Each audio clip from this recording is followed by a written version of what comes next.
Hello, welcome to my channel. ఈరోజు మన వీడియోలో కమ్మగా రుచిగా మామిడికాయతో పులిహోర ఎలా చేసుకోవాలో చేసి చూపించబోతున్నాను. మన ఇంట్లో ఎక్కువగా పూజలు ఉన్నప్పుడు చింతపండు పులిహోర, నిమ్మకాయ పులిహోర చేసుకుంటూ ఉంటాము కదా.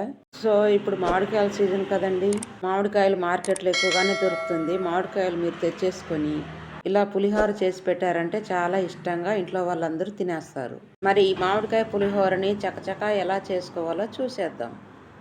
ముందుగా ఒక ప్యాన్ పెట్టుకొని ఆయిల్ వేసుకోవాలి.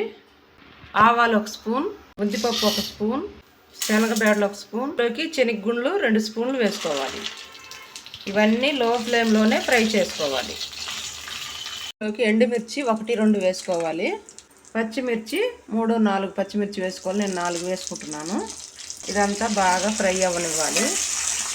ఇందులోకి కరివేపాకు, పచ్చి కరివేపాకు వేసుకోవాలి. పసుపు పొడి వేసుకోవాలి 1/4 టీ స్పూన్, టేస్ట్కి తగినంత సాల్ట్.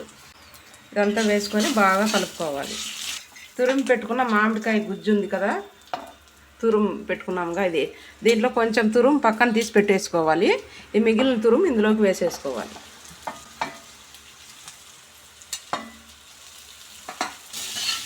ఇలా కొంచెం సేపు కలుపుకోవాలి.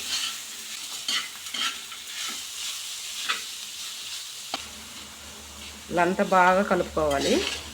ఇప్పుడు రైస్ పక్కన తీసి పెట్టుకున్నాను, వేడి వేడి రైస్. ఇప్పుడు ఇందులోకి వేసుకుందాం. రైస్ వేసుకొని బాగా ఇలా కలుపుకోవాలి. ఇప్పుడు ఈ మామిడికాయ గుజ్జు తీసుకున్నాముగా, ఇది కూడా ఇందులోకి వేసేసుకోవాలి. ఇంతే అండి, ఎంతో ఎమ్మీగా టేస్టీగా నోట్లో నీళ్ళు ఊరిపోయే మామిడికాయ పులిహోర రెడీ అయిపోయింది.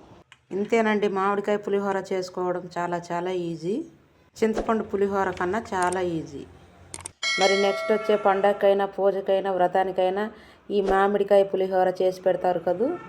ఈ మామిడికాయ పులిహోర మీకు ఎలా కుదిరిందో కింద కామెంట్ సెక్షన్లో నాతో షేర్ చేసుకోండి. అలాగే లైక్ చేయండి. పక్కనే ఉన్న బెల్ ఐకాన్ని క్లిక్ చేస్తే నేను చేసే న్యూ రెసిపీస్ అన్నీ మీకు వస్తుంది. Thank you for watching.